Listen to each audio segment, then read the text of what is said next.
साधु उसको कहते हैं कि जिसके पास मालो दौलत की कमी ना हो, लेकिन उसने अपने ऊपर खर्च ना किया हो, सब कुछ गरीब और मिस्किनों पे लुटा दिया हो। और इस तारीफ में मुहम्मदुर रसूलुल्लाह पूरे फिट उतर गए। तो कितनी चीज़ें हो गई? अश्वमा शुगमारूहा, पहली चीज़ बुर्राक, घोड़ा मिलेगा जिस बिजली से भी ज़्यादा तेज़ रफ्तार से चलेगा। देवदत्त, जगतपति, देवदत्त अल्लाह देगा, जगतपति जो पूरी दुनिया के लिए रक्षक बनकर रहमत बनकर आएगा, यानी मुहम्मदुर रसूलुल्लाह को, रहमतुल लिल आलमीन को। दो चीज़ें। तीसरी चीज़ आसिना साधुत मनम, वो साधुओं की तरह रहेगा, यानी उसके पास मालो दौलत की कमी नहीं होगी, लेकिन वो मालो दौलत अपने ऊपर खर्च नहीं करेगा, बल्कि गरीबों और मिस्कीनों में लुटा देगा। और चौथी चीज़ ष्टेश्वर्या गुणान्विता, आसिना साधुत मनम षटेश्वर्या गुणान्विता, वो 8 खूबियों का मालिक होगा। ष्टेश्वर्या गुणान्विता, 8 खूबियों का वो मालिक होगा, उसके अंदर 8 खूबियां पाई जाएंगी। अब वो 8 खूबियां क्या हैं, इसको समझ लीजिए आप। इसको समझ लिया तो सब कुछ समझ लिया। महाभारत देखिए, 8 खूबियां उसके अंदर पाई जाएंगी। 8 खूबियों में पहली खूबी अल्पभाषी, दूसरी खूबी बहुभाषी, तीसरी खूबी ज्ञानी। ये 8 चीज़ें याद रखना, 4-4 करके। और फिर से कह रहा हूँ मैं, इसको अपने दिमाग में रखिएगा। मैं किसी को भी खड़ा करके पूछ सकता हूँ ये 8 चीज़ें क्या हैं, मेरा कोई भरोसा नहीं, मैं किसी को भी खड़ा करके पूछ सकता हूँ। गौर से सुनिएगा। अल्पभाषी, ये तो नाम ही ऐसे मौलाना, 8 क्या 2 ही याद नहीं रहेंगी। सुनिए, अल्पभाषी, दूसरी चीज़ बहुभाषिता, बहुभाषी, तीसरी चीज़ ज्ञानी, महाभारत में लिखा है। चौथी चीज़ श्रुतु ज्ञानी। 4 चीज़ें याद हो गई। अल्पभाषी 1, बहुभाषी 2, ज्ञानी 3, श्रुतु ज्ञानी 4। ये 4 एक तरफ रखिए। अब 5वीं चीज़ पे आइए, पराक्रमी। छठी चीज़ दानी। 7वीं चीज़ कृतज्ञ। और 8वीं चीज़ दयावान। यूपी के चीफ मिनिस्टर योगी को भी मालूम नहीं होंगी, राम भक्त हैं, लेकिन महाभारत की 8 चीज़ें उनको मालूम नहीं होंगी। और उनको क्या, इनको भी मालूम नहीं होंगी, फ़कीर साहब को। राम के नाम पे बस ज़िंदगी काटेंगे, लेकिन किताबों से कोई वास्ता नहीं। और अगर किताबें पढ़ लें अपनी, सच कहता हूँ, जो हिंदू धर्म को सच्चे दिल से अगर पढ़ ले, तो वो ऐसा हो नहीं सकता जैसे ये आज है। मैं दावे के साथ कह सकता हूँ। अब सुनिए एक एक का मतलब। पहली चीज़ क्या बताई थी मैंने? अल्पभाषी। 8 खूबियां उसके अंदर होंगी। पहली खूबी अल्पभाषी, कम बोलने वाला, बहुत कम बोलेंगे। कम बोलने वाला आज कोई दिखता ही नहीं है। और एक बेचारा था, वो बिल्कुल ही कम, वो बोलता ही नहीं था, इनसे पहले वाला मनमोहन सिंह। वो बेचारे बोलते ही नहीं थे, हंसते रहते थे। और ये बेचारे चुप नहीं रहते हैं, ये बोलते ही रहते हैं। इनको खुद नहीं मालूम हम बोल क्या रहे हैं, झूठ है कि सच है। सऊदी अरब में गए थे हमारे हजरत, तो वहाँ के बादशाह से कहने लगे तोप देखकर कि ये कितना फेंकती है, मतलब इस तोप की रेंज कितनी है। तो वह सऊदिया के बादशाह ने कहा वल्लाही आपसे कम फेंकती है। हो गया जवाब, जो कहना था मैंने कह दिया।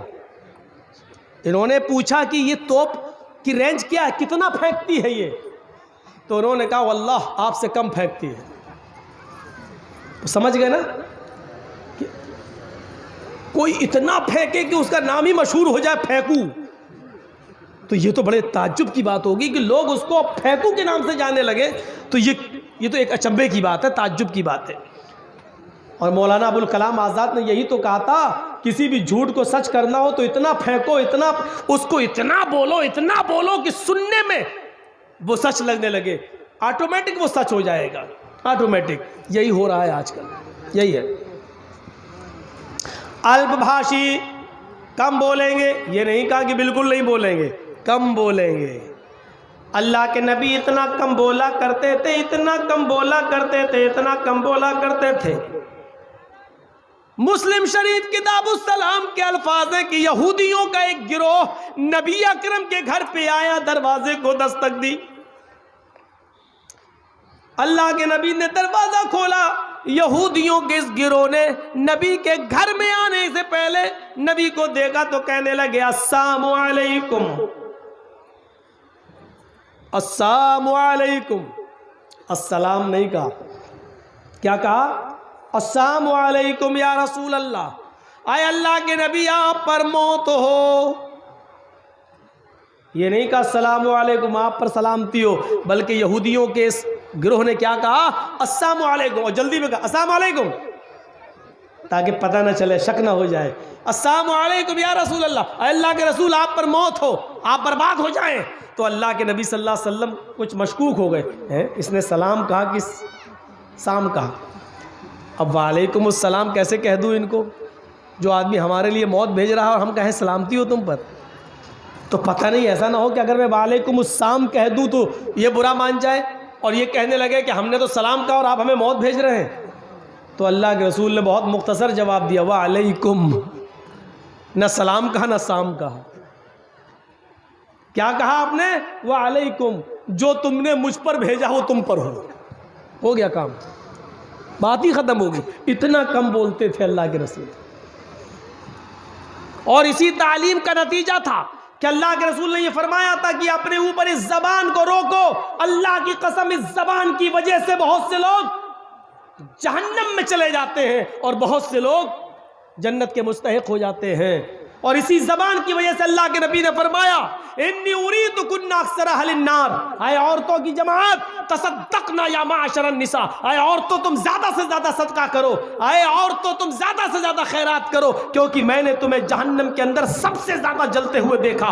कुल्ला व बिमा या रसूल अल्लाह, सहाबियात सवाल कर रहे हैं, अल्लाह के रसूल हम जहन्नम में सबसे ज्यादा औरतें होंगी? हाँ, क्यों? वजह तो बता दीजिए ताकि वो चीज़ हम यहाँ से ख़त्म करें। तो अल्लाह के रसूल ने फरमाया, तुकसिरन व तकफुरनल आशीर, तुम्हारी जहन्नम में जाने की दो वजह ज़्यादा हैं। क्या? तुकसिरनल लान, तुम लान तान ज़्यादा करती हो, बदतमीज़ी ज़्यादा करती हो, ज़बान से उल्टे सीधे जुमले ज़्यादा बोलती हो। दो चार औरतें जहाँ बैठी हों, आप क्या समझते हैं जलसे में सब खामोश बैठी होंगी? मुआयना करके देखिए, मेरी तकरीर समझ भी नहीं आ रही होगी, कहेंगी तो बंगला मौलवी थोड़ी, ये तो उर्दू वाला है। तेरी चप्पल कितने की? अच्छा, ये कहाँ से लाई? कौन सी दुकान से लाई? ये सूट कितने का? ये साड़ी कितने की? आज तो उनकी ईद हो गई, जलसा होता है तो ईद का दिन होता है औरतों के लिए। चार औरतें कहीं बैठ जाएं, वो चुप नहीं रह सकती, इतनी सारी कैसे चुप रहेंगी?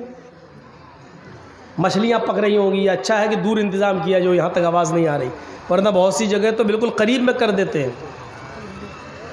तो जर्जी साहब भी डिस्टर्ब होते रहते हैं, इनकी सुने कि अपनी सुनाएं। किसी बादशाह ने कहा था ना कि जो सबसे बड़ा झूठ बोलेगा उसको सबसे बड़ा इनाम देंगे। तो झूठों की कमी तो थी नहीं, एक आया झूठ बोला ना हक, कोई बड़ा नहीं।